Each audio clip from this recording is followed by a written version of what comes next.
Hey, what's up, everybody? It's your boy, Jimmy, back at you with another episode of Not So Much Combat and a little bit more Cryptids. Um, yeah, here back again with another new episode. I hope everybody had a wonderful, wonderful weekend. We're at Hump Day, so that's good. That means we're almost back to the weekend again, which will be nice.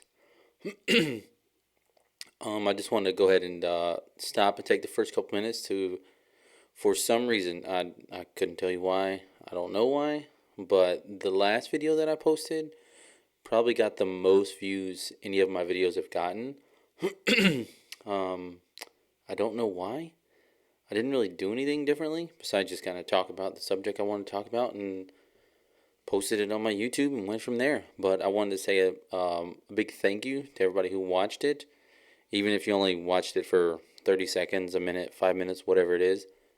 Obviously, that helps out the channel very much. So I appreciate all the new subscribers and stuff like that. I really do. And yeah, let's go ahead and dive right into it. So before we do that, long day at work makes the throat quite parched. So sugar free.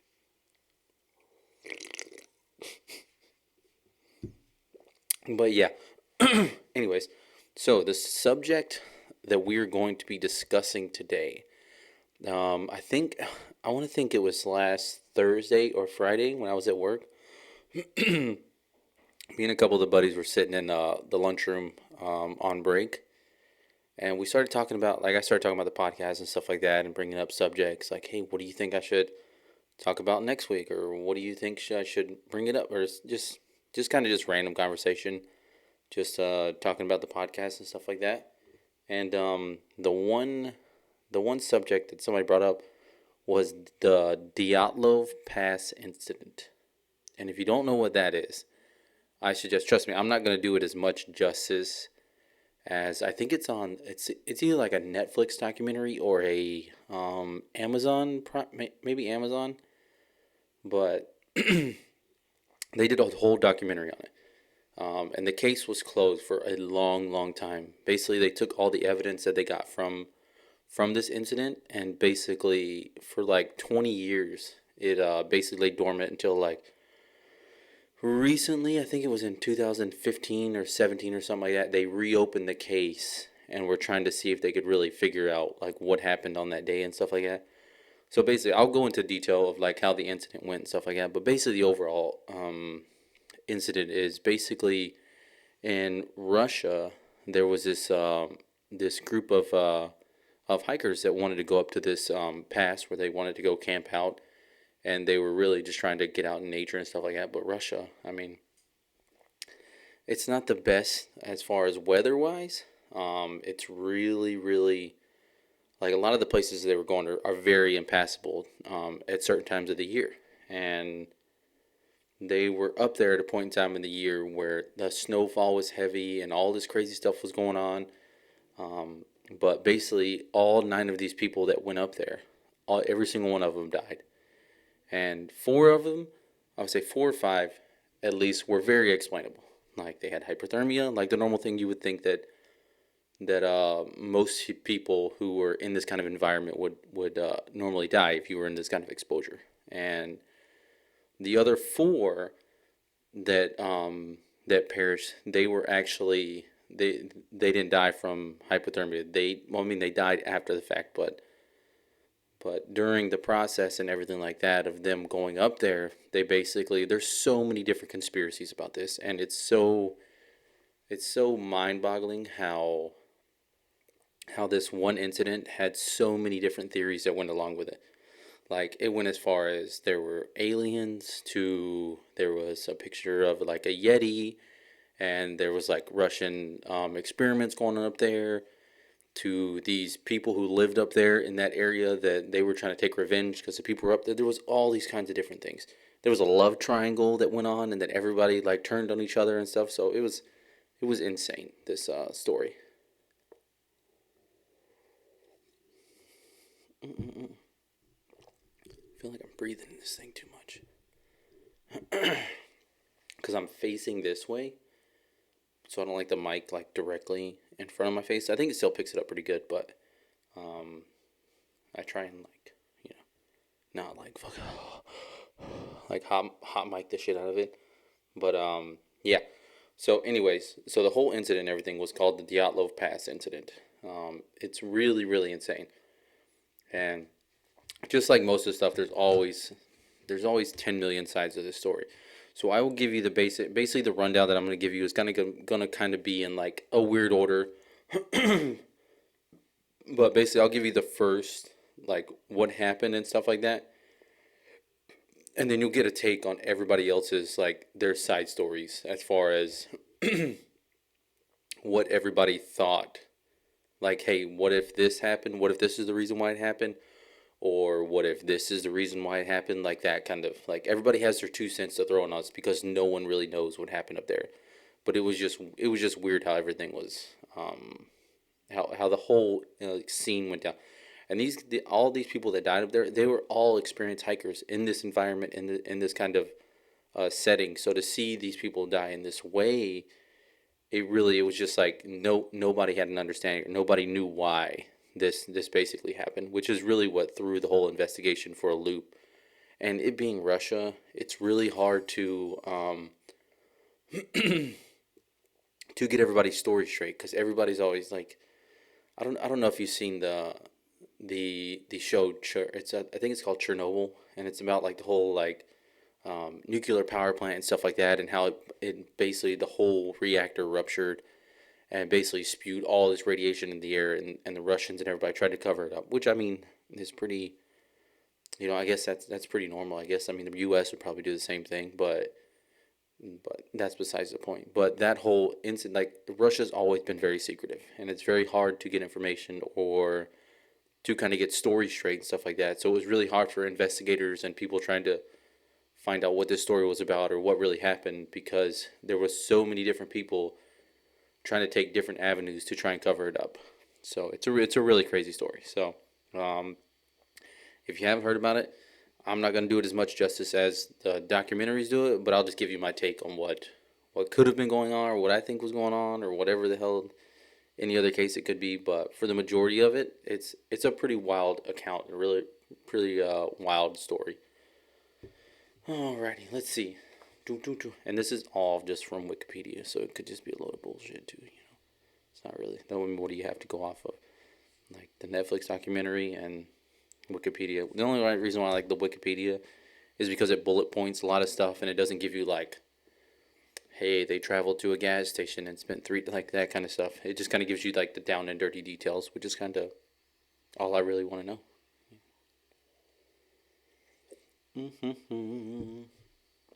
Alrighty, so let's get this going. All right, and sorry if I butcher these names, but most of these names are Russian names, and some of these places are Russian places. So some of them are very hard to say. So just FYI, and I'm not the smartest crayon in the box. So, but I'll try my best. So we'll go from there. But yeah, the Dyatlov Pass incident, or basically known as the death of the Dyatlov group. That's the translation of it in Russian or whatever the hell. It's got these weird letters on it. Was an event in which 9 Soviet hikers died in the northern Ural Mountains between February 1st and February 2nd, 1959. Now, what I thought already right off bat for the first sentence is the 1959. So when all the aliens and Bigfoot and everybody was trying to look up to the sky to figure out what was going on, all of this stuff is always, like, damn near every story that I've told or every incident that I've brought up or any subject that I've talked about, there always seem to happen around the same, like, 10 or 15 year time frame. And then everything just kind of dies off from there. So it's just really odd. When you start looking up all this stuff, it's really, really odd when you talk about these things, and a lot of them are dated around the same time frame. And this is in Russia. This isn't even the stuff that I was talking about in the U.S. and stuff like that.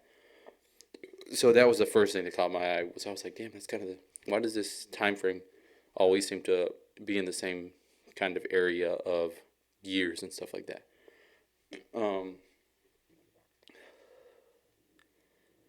In uncertain circumstances, they experienced trekking group from the Ural Institute, so basically just their college, led by Igor, had established a camp on the eastern slopes of Russia, of the Soviet Union. Basically, it's the Kolat Saikov is basically the area.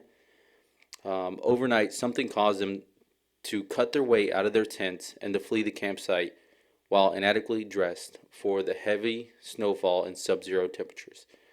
So that was the biggest I think that was the probably the biggest thing that caught everybody's attention, is that these people, like, they were all experienced doing this stuff and being in this stuff, and they basically, the way the tents were set up and basically the way that they got out is there were cuts in the tent itself that were basically from the inside out, like not like someone stabbing it or trying to get through a tent from the outside in, which is what when they examined the fabric and stuff of the tent, that was the weirdest thing.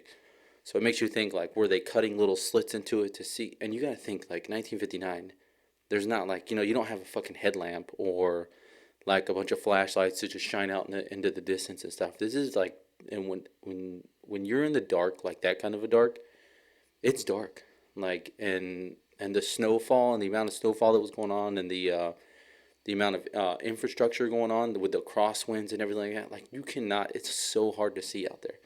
So that was the first part that when they saw that they were like cut out, like the holes were cut to the outside, immediately everyone thought that it was like they were hiding from some kind of creature. And the biggest one that always comes up is the Yeti. And there's always this photo that was taken, and I'll show you guys the photo. There was this photo that was taken from somebody's negative Polaroid photo, which the only bad part about it is it's so underdeveloped that you can, like, we've never gotten a clear shot of that photo. You can look anywhere on the internet, and there's hardly any clear shots of that photo. But that was the last one that was taken earlier in that day, which was very odd. And everyone always said that, hey, that's the Yeti photo. Like, that was the last photo that they had of something or someone or anything like that. That was the last photo. From a distance, they had that shot. I think this is like a zoomed in, like, blown up version on the trail. But that was the last known photo from that whole incident. So, yeah. But after the group's bodies were discovered, an investigation by Soviet authorities determined that 6 of them had died from hypothermia, while the other 3 had been killed by physical trauma. 1 victim had major skull damage, 2 had severe chest trauma, and another had a small crack in his skull. 4 of the bodies were found lying in the running water in a creek, and 3 of these 4 had damaged soft tissue to the face and head. 2 of the bodies had missing eyes, 1 had a missing tongue, and 1 had a missing eyebrow. The investigation concluded that the compelling natural force had caused the deaths. Numerous theories have been put forward for the account of the unexplained deaths, including animal attacks, hypothermia, avalanche, what the heck is katabatic winds, infrasound, induced panic, military involvement, or some combination of these factors. The infrasound is probably the most, like, that one just seems like it's the most craziest explanation. Besides the whole Yeti, because that one you could kind of one off that being like, hey, that was a person or something like that. But the infrasound induced panic, that's probably that's the scariest one, because that is you getting inside of your own head and being like, hey, this is what, and then that's when you start hallucinating, you start hearing and seeing things that you don't want to see. But you got to think. So let me put you in your pajamas, in a tent, and it's like negative 20 degrees outside, and there's just immense amounts of, Jesus Christ, Kinsley, Emma. Thank you. Oh my God. Oh my fuck, that scared the shit out of me. Oh man. All right. Anyways, back to infrasound. So basically, you put all that into that scenario, and it's pitch black outside, and all you see is white. There's snow everywhere and stuff like that. And you put a person who is in pajamas, and you put them out there in that, and the crosswinds and the cold and the sound and everything like that. It makes your body go into like a sheer like shock and panic, and you start you start going into this mindset of everything out there is like you're starting to see and hear everything that you normally wouldn't hear, but it's because your brain cannot make up any of this. That's what the infrasound induced panic is, which is insane because it's all mental. Everything inside of it is all just your brain making it up, which I thought was crazy. So Russia opened a new investigation into the incident in 2019, and its conclusions were presented in July 2020. Um, so this is the final. Basically, this is what the final investigation to, so everybody could lay it to rest, to be like, hey, this is what happened, and this is what everybody's going to stick with. And then you'll hear the other accounts of what everybody else thought could have happened, or what should have happened, or what they thought did happen. But this was the final one, and this was what kind of finally laid it to rest, to be like, hey, this is what happened, and this is the story that we're going with. So in July 2020, an avalanche had led to the deaths. Survivors of the avalanche had been forced to suddenly leave this camp in low visibility conditions with inadequate clothing and had died of hypothermia.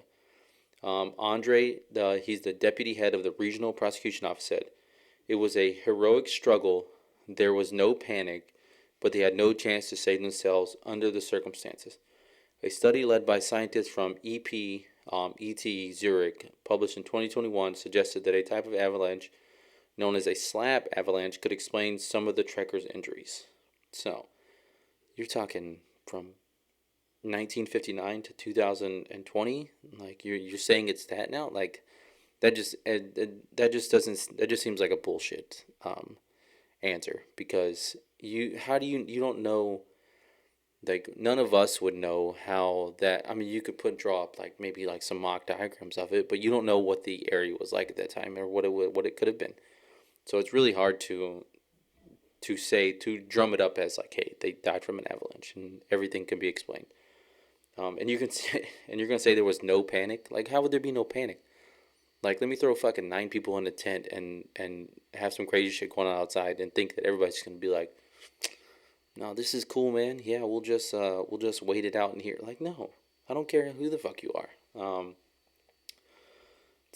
A mountain pass in the area was later named Dyatlov Pass in memory of the group. In many languages, the incident is now referred to as the Dyatlov Pass incident. However, the incident occurred about 1,700 meters away on the eastern slope of the Kholat Saikov.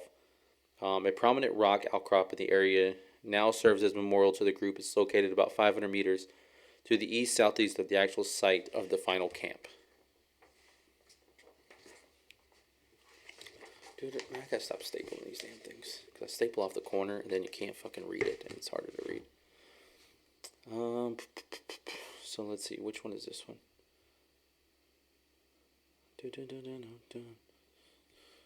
Oh, this basically just goes over everybody in there and who they were. All right, yeah. All right, so in 1959, a group was formed for a skiing expedition across the northern Urals in Soviet Union.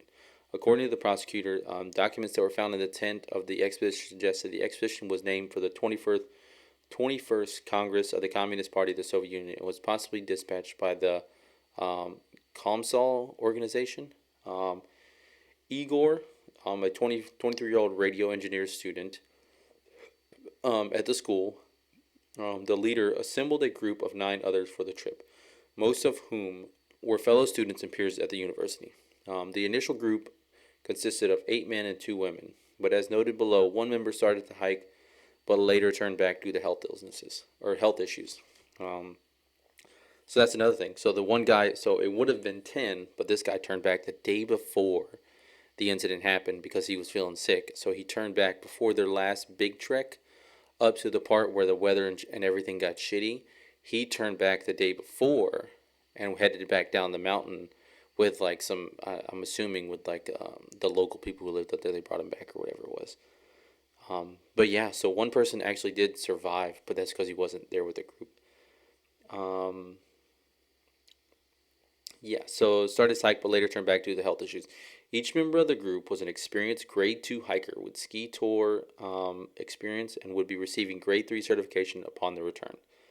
At the time, grade 3 was the highest certification available in the Soviet Union and required candidates to traverse 300 kilometers, 190 miles. The route was designed by Dyatlov's group to reach for the farther north of the oblast and the upper streams of the Lozva River. The route was approved by Sverdlovsk City Route Commission.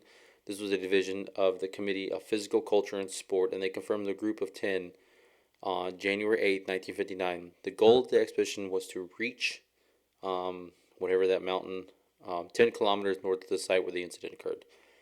The route, estimated as a Category 3, was undertaken in February, the most difficult time to traverse. The most difficult time to traverse. So why would you just wait another month? Like, I don't know if maybe they had school or something like that. I don't fucking know. Could be a million reasons why they went on this day and not on the other day or another month.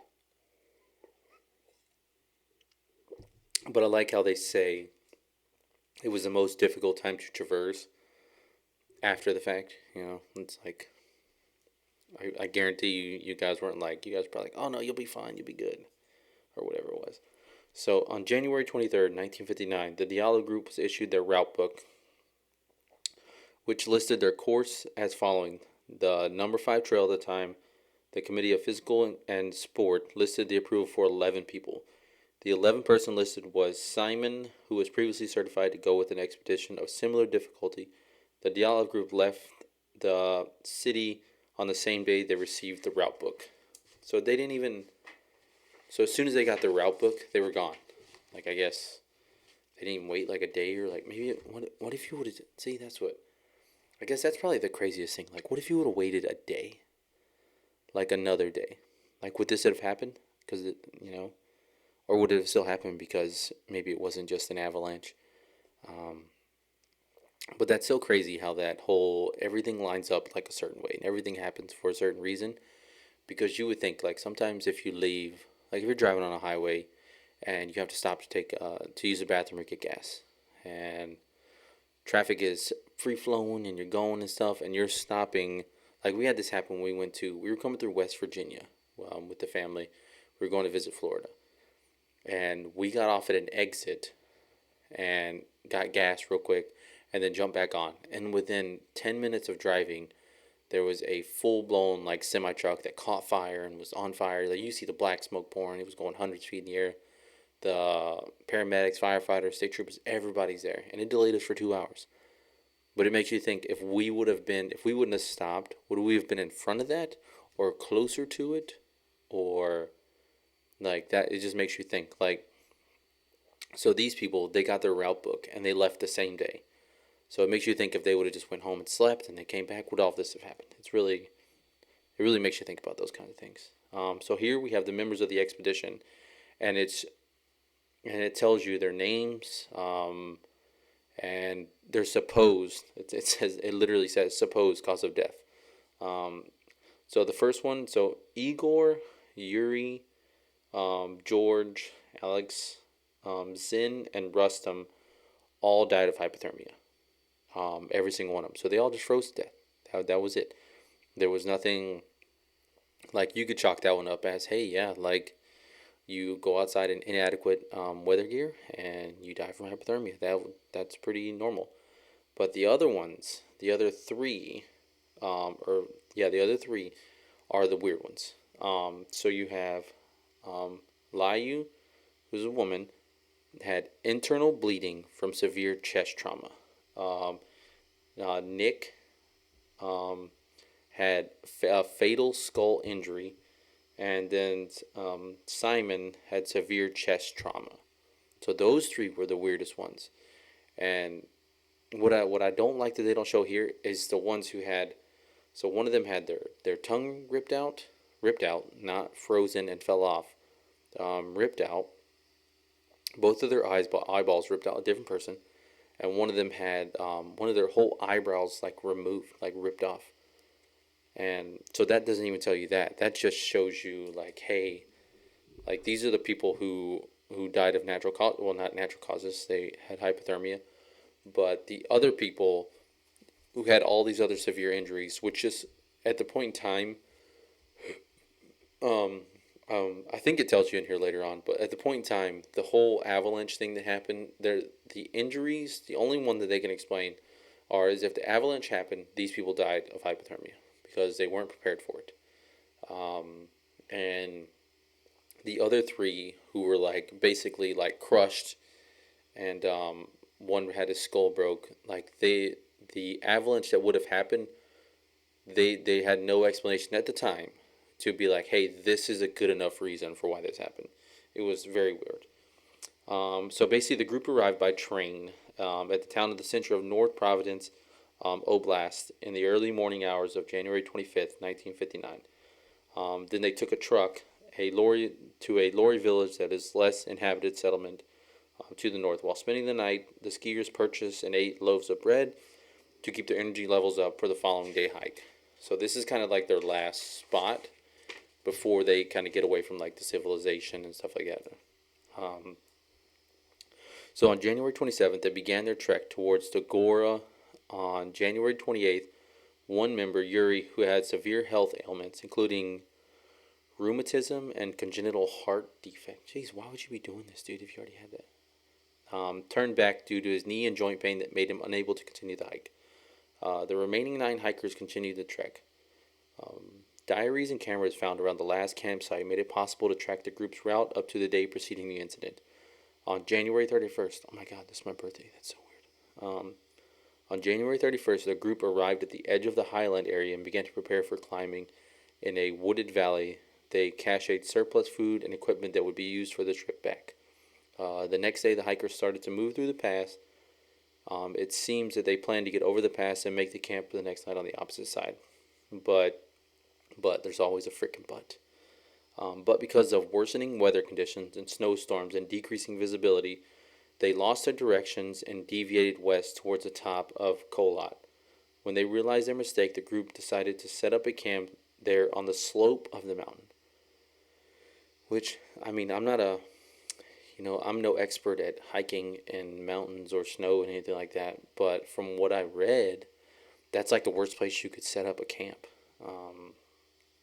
So yeah, I think that was their first mistake, regardless of what happened, whether you think it's one of these things or whatever happened.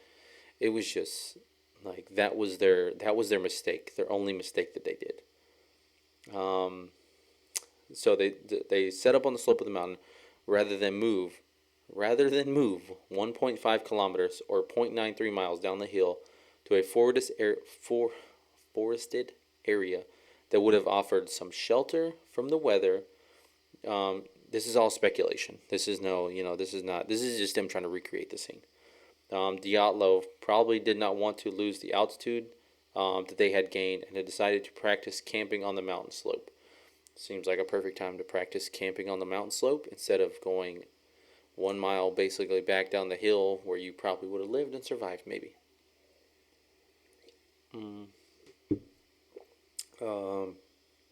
So the search and discovery. So that was basically what they found at the campsite to basically track their route. So before leaving, Dyatlov had agreed he would send a telegram to their sports club as soon as the group returned to Vizhai. It was expected this would happen no later than February 12th. What the fuck? When did this incident happen? February 1st and 2nd. So you're saying you want to wait? No. Hell no.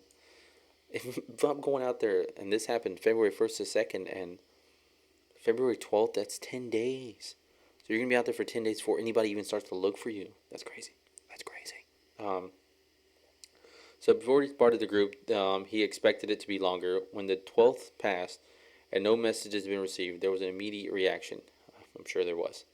As delays of the few days were common with such expeditions, on the 20th of February, the travelers' relatives demanded a rescue operation. They had on the Institute sent the first rescue group consisting of volunteers, students, and teachers. Later, the Army and police forces became involved, with plane and helicopters ordered to join the operation. On February 26th, the searchers found the group's abandoned and badly damaged tent. The campsite baffled the search party. Michaela, the student who found the tent, said the tent was half torn down and covered with snow. It was empty, and all the group's belongings and shoes had been left behind. The investigator said that the tent had been cut open. This is the crazy part. Had been cut open from the inside. 9 sets of footprints left by people wearing only socks or single shoes or even barefoot could be followed, leading down to the edge of the nearby wood on the opposite side. Jesus Christ. What does that say? So 1.5 kilometers to the northeast, after 500 meters, these tracks were covered with snow. At the forest's edge, under a large Siberian pine, the searchers found the visible remains of a small fire. There were 2 bodies, those of Cree and Doroshenko, shoeless and dressed only in the underwear. The branches of the tree were broken up to 5 meters high, suggesting that one of the skiers had climbed up to look for something, perhaps the camp. Between the pine and the camp, the searchers found 3 more corpses. Dyatlov, who is I think the leader, Kolmogrov, and Slobodin. I think he's going out their last names because there's other names I read earlier. Who died in the poses suggesting they were attempting to return to the tent. They found at distances of 300, 480, and 630 meters from the tree. Finding the remaining 4 travelers, took more than 2 months. They were finally found on May. Oh my God! On May 4th. I've read this probably like 10 times, and it still baffles me. They were found on May 4th under 4 meters, which is 13 feet of snow, in a ravine that was 246 feet further into the woods from the pine tree. 3 of the 4 were better dressed than the others, and there were signs that some of the clothing of those who had died first had been removed for use by the others. So the first group, or the first people, probably died of hypothermia. They took the clothes off of them and put on those clothes just to stay warm. I'm assuming because they couldn't, because at that point, if you can't find the tent, which has all your stuff in it, then at that point you try and you have no choice, really. Because how are you going to, could you light up a whole tree? I guess if you don't have anything to start a fire, it's going to be very hard to be in this kind of environment, to kind of survive this. It's really, I guess your best case scenario is you find somebody or get close enough to where you can do something. But I think for as far as you are, and without having the tent and your proper gear, it's going to be very hard to do any of that stuff. So that's probably why they went back and took all of the clothes off the people who'd already probably died, unfortunately. Dub was wearing Cree's torn trousers, and her left foot and shin were wrapped in a torn jacket. So at that point, you're just trying to cover extremities. Wow, that's crazy. I don't even know. It's cold up here in Ohio, but to be in that kind of, like it gets cold, but when you go outside with like a sweater on, it's still fucking cold. And to be out in this kind of environment at that point in time with no lighting or any sense of direction and stuff, and you gotta think, it's not like a snowstorm here, where after like a few hours or a day at most, the storm passes. Like with there, it's like constant and constant. Like even when they showed the documentary and stuff, you just see how constant the snowfall is, and everything is just frozen. This would be a nightmare, like for a lot of people. It'd be really shitty. It's kind of shitty how all this stuff happened, and it's the bad part about it is this is all just speculation of what they think happened. Nobody knows, and no one will ever know, unfortunately, which is the bad part. So in the investigation, a legal inquest started immediately after the first 5 bodies were found. A medical examination found no injuries that might have led to their deaths. It was concluded that they all died of hypothermia. Slobden had a small crack in his skull, but it was not enough to be a fatal wound. An examination of the 4 bodies found in May shifted the narrative of the incident. 3 of the hikers had fatal injuries, had major skull damage, and had major chest fractures.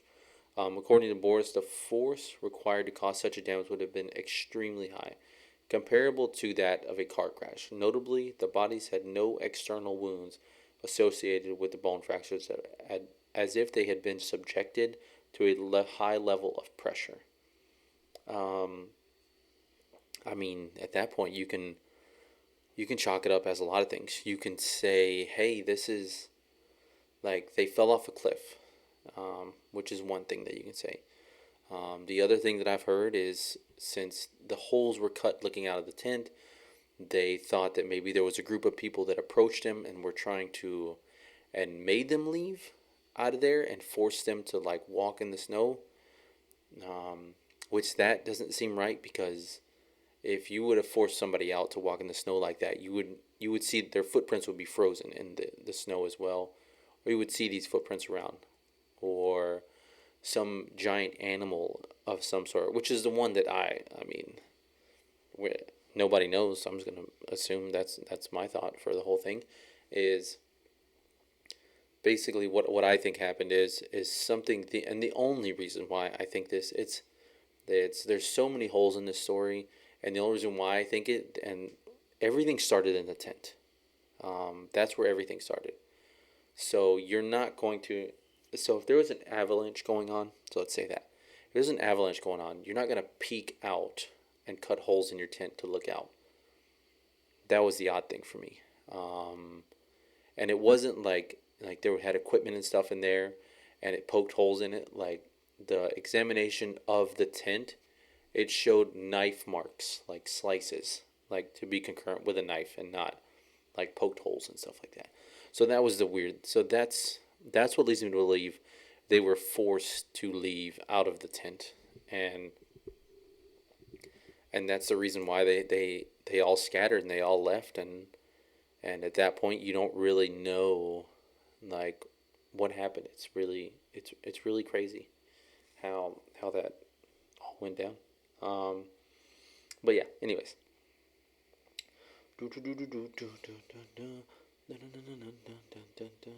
Alright, so all four bodies found at the bottom of the creek in a running stream of water had soft tissue damage to their head and face. For example, Delma was missing her tongue, oh my god, her tongue, eyes, part of the lip, as well as facial tissue and fragment of skull bone.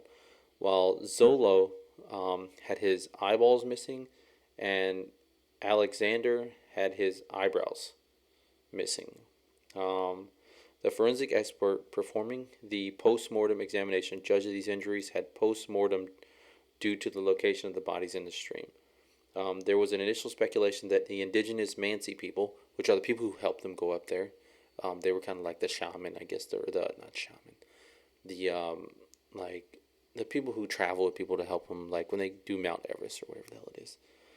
But basically, that's where they lived. They were just people who just lived up there, and they lived off like the least amount you could ever think of.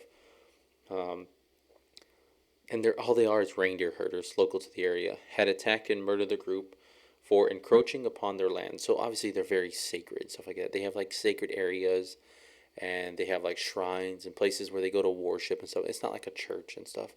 But they have like, I mean, just like in like Seminole Indians and stuff like that. They have places where they go to go worship and go talk to their ancestors and stuff. So people were thinking that they were the ones that killed them because they had encroached or did something to offend them, and that's what caused all of this. Several Mansi were interrogated, but the investigation indicated that the nature of the deaths did not support this hypothesis. Only the hikers' footprints were visible. Yeah, see, that was the weird thing. Only the hikers' footprints were visible, and they showed no sign of hand-to-hand struggle.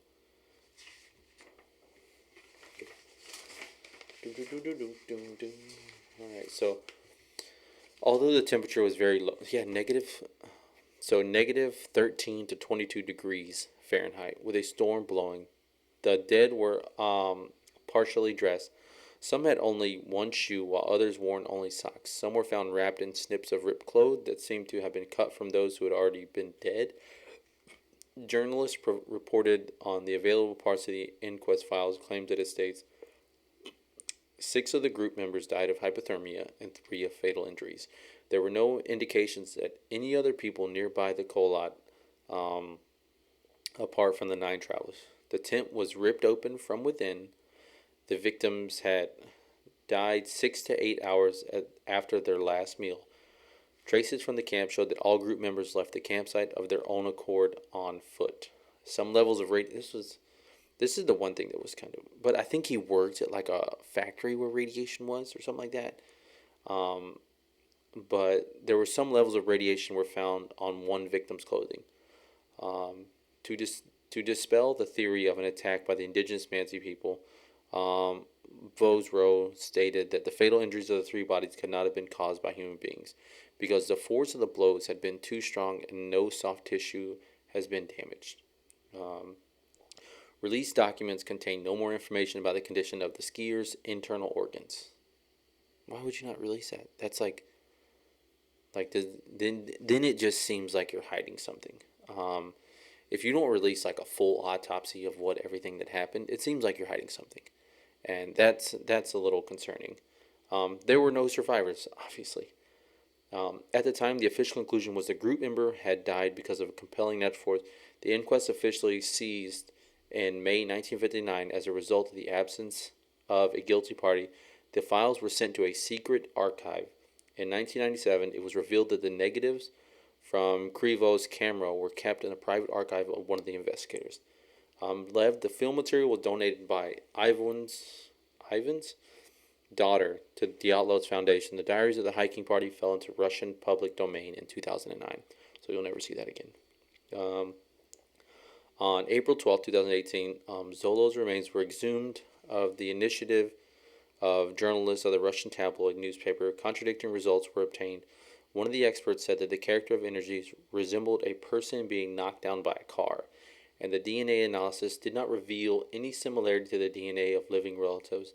In addition, it turned out that Zolov's name was not on the list of those buried um, at the Ivan Cemetery. Nevertheless, the reconstruction of the face from the exhumed skull matched the photographs of Zolov's, although journalists expressed suspicions that another person was hiding under Zolov's name after World War II.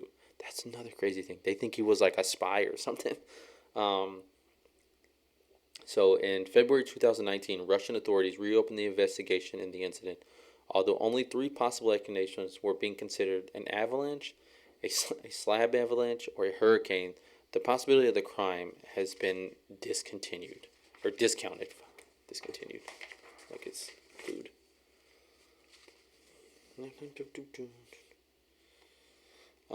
So this guy, who was 12 years old at the time, who later became the head of the Dyatlov Foundation, attended five of the hikers' funerals. He recalled that their skin had a deep brown tan. Another group of hikers, about 31 miles south of the incident, reported they saw strange orange spheres in the sky to the north to the north on the night of the incident. Similar shapes were observed by Evedell and adjacent areas continually during the period from February to March 1959, but various independent witnesses, including meteorology service and the military, these sightings were not noted in the 1959 investigation, and the various witnesses came forth years later. So literally the last podcast was about aliens and Bigfoot and interdimensional travel and stuff like that, and then you have these people who cut their way out of the tents and leave the safety of the tent because of some force or something of this nature, and at the same time there's multiple witnesses around the area who see these bright lights and stuff in the sky, which is pretty crazy. But yeah, I don't know. That's it's all up for speculation. All right, so these are the basically what might have happened, or what everybody kind of broke it down into groups of like, hey, this was what happened. I don't know if we're gonna be able to get through this whole damn thing. This is a pretty big ass story. so basically, from the last page, what it says at the bottom is basically explanations. So this is everyone's explanation of what could have happened. So we'll go. So obviously, we know about the avalanche. Everyone thinks that that's what it was. So the most appealing aspect of Kuryakov's scenario is that the Dyatlov party's actions no longer seemed irrational. The snow slab, according to the Green, would probably have made loud cracks and rumbles as it falls across the tent, making an avalanche seem imminent. Kuryov noted that although the skiers made an error in the placement of their tent, everything they did subsequently was textbook. They conducted an emergency evacuation to the ground that would be safe from the avalanche. They took shelter in the woods. They started the fire. They dug a snow cave. Had they been less experienced, they might have remained near the tent. This is what I thought was weird. Had they been less experienced, they might have remained near the tent, dug it out, and survived. But avalanches are by far the biggest risk in the mountains in winter. And the more experience you have, the more you fear them. The skiers' expertise doomed them. So I don't know if that's true.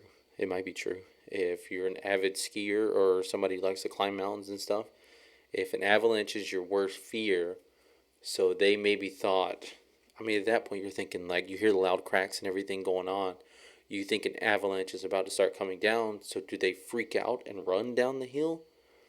And then at that point, with all the infrasound and everything going on around you, you get lost and now you can't find the tent, because then maybe the avalanche does happen, or maybe it doesn't happen, and at that point then you're just lost and you can't find your tent because now it's covered up with snow and stuff. Maybe, I don't know.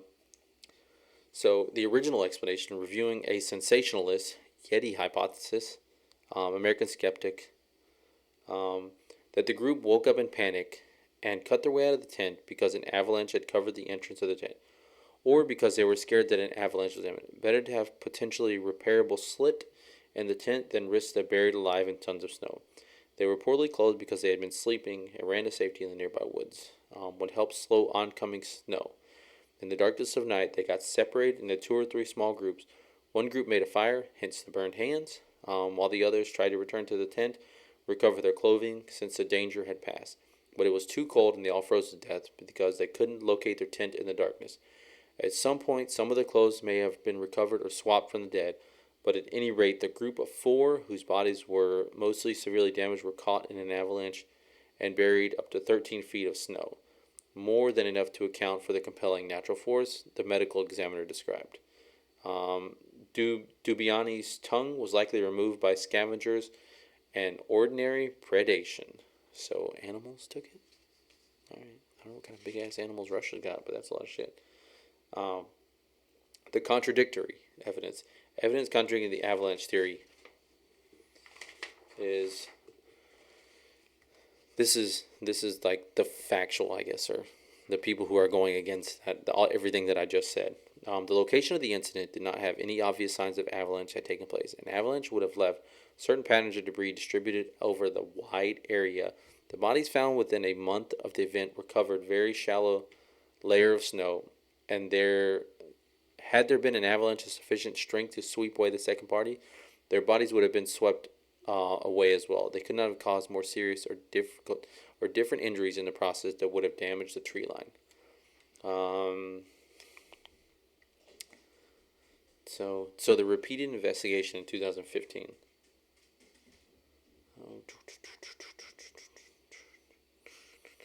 Yeah, this is all just the same stuff. That's probably why I can get through that. So that basically was just somebody else's reason why they thought it was the avalanche. So the Katabatic wind. In 2019, a Swedish-Russian expedition was made to the site, and after investigations, they proposed that a violent wind was a plausible explanation for the incident. Cat winds are somewhat rare events and can be extremely violent. They were implicated in 1978 case at Anna Mountains in Sweden. There were 8 hikers were killed, and only one was severely injured. The topography of these locations was noted, but to be very similar, according to the expedition. A sudden cat wind would have made it impossible to remain in the tent, and the most rational course of action would have been for the hikers to cover the tent with snow and seek shelter behind the tree line. On the top of the tent, there were also a torch left on, possibly left with the intention so the hikers could find their way back to the tent once the wind subsided. The expedition proposed that the group of hikers constructed 2 bivouac sites, one of which collapsed, leaving 4 hikers buried with severe injuries observed. So the next one is the infrasound. So another hypothesis popularized by Donnie Eicher's 2013 book Dead Mountain It's that the wind going around Kolot created a Kármán vortex streak which can produce infrasound capable of inducing panic attack in humans. I like this one. This is a good one because this is your brain. According to Eicher's theory, the infrasound generated by the wind as it passed over the top of the mountain was responsible for causing physical discomfort and mental illness or mental distress in the hikers. Eicher's claims that because of their panic, the hikers were driven to leave the tent by whatever means necessary and fled down the slope. By the time they were further down the hill, they would have been out of the infrasound's path and would have regained their composure, but in the darkness would have been unable to return to their shelter.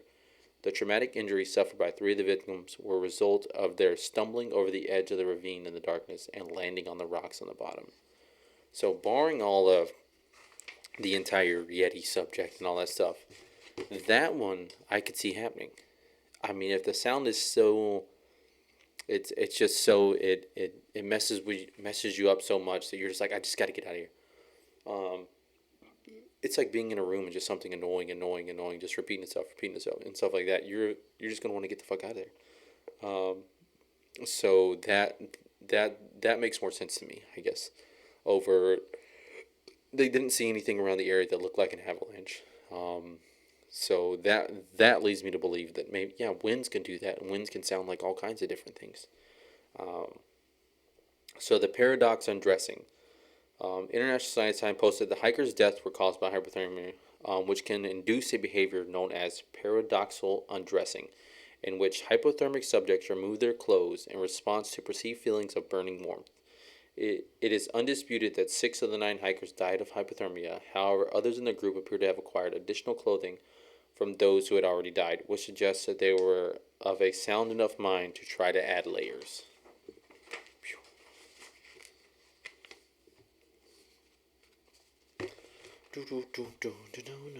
Let's see what else we got. Oh, these were all the weird ones that everybody thought. So the one thing that everybody brought up was there was like a love triangle between the group. So there was 2 guys and 1 girl, and they were fighting over her, and it caused the dude to go crazy and basically go psychotic, and everybody ran, and that's what caused some of the injuries and stuff like that. So that was one thing. And then the other one was they were attacked by the Mansi or other local tribesmen, or they were attacked and chased by animal or wildlife. There were no animal tracks. The local tribesmen were known to be peaceful. And then the other one is the high winds blew one member away, and the others attempted to rescue the person. So, the biggest thing, a large experienced group would not have behaved like that, and wind strong enough to blow away people with such force would have also blown away the tent. Facts. So, amateur aviation historian Andrei considers that the group could die to a photo flash bomb dropped by U.S. spy planes, and declassified U.S. document confirms that in the first half of 1959, there was such a secret mission near Niz Salda.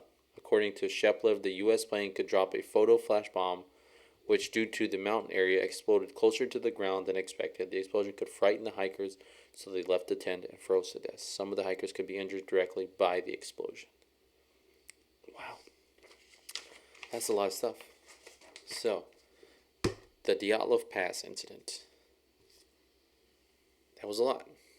And you can look up the documentary if you want. You can see all the stuff that's online about this thing. But even to this day, everyone chalks it up as this is what it is. All I know is it's just a weird story.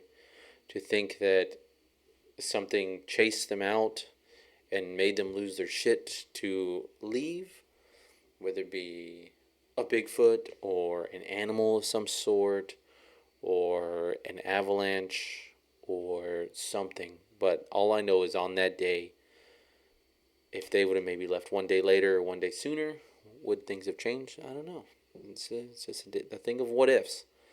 All I know is the incident and the way the 3 bodies were found were really weird.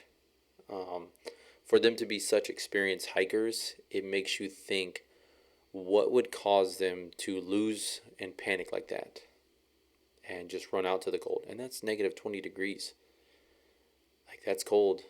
And to put you in that much of a panic and think to lose your shit to, like, hey, first I need warming layers, that's the weird thing. Whether it's the government trying to cover up some shit they were doing, or whether it was something that attacked them, or whether the infrasound is what caused it and it was just too loud and it made them lose their shit and they just ran out. The only one that I don't believe is the avalanche, because after all the investigations, one person started out with saying it was an avalanche, but then everybody else was like, how? There's no way that could be an avalanche, because it would have covered the tent, or it would have moved the tent, or did something.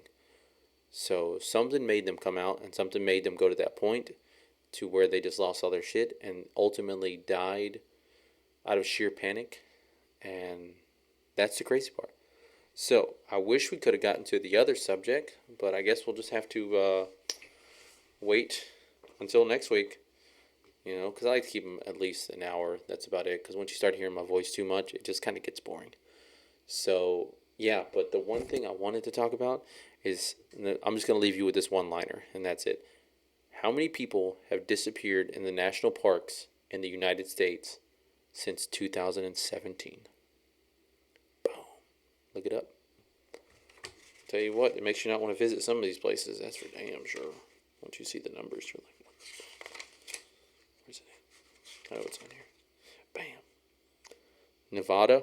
Nope. Not going to any parks there. That's for sure. So, that's what I wanted to talk about on my second one, if that one wasn't going to take long enough. But that one, the Dyatlov Pass one, took a pretty good amount of time. And remember, all this stuff I just got off Wikipedia. So I'm not saying I'm an expert at it, or finding anybody's stuff, or, it's just Wikipedia. And it's there to read. And some of the stuff you find on there is pretty creepy and pretty crazy. Makes you wonder. But, yeah, that's pretty much for today's episode. Really appreciate you guys listening, whether you listen for 5 minutes, 2 minutes, whatever it is. I hope you subscribe. Hope you like the content. I try to do my best. I'm not really, I like talking about these things, but it's just weird when you turn on the camera, because then you start to be like a different person. Like in the beginning, it's very easy to be like, all right, I'm a little nervous. And this is about the 9th or 10th one I've done. So I'm trying to get better at it.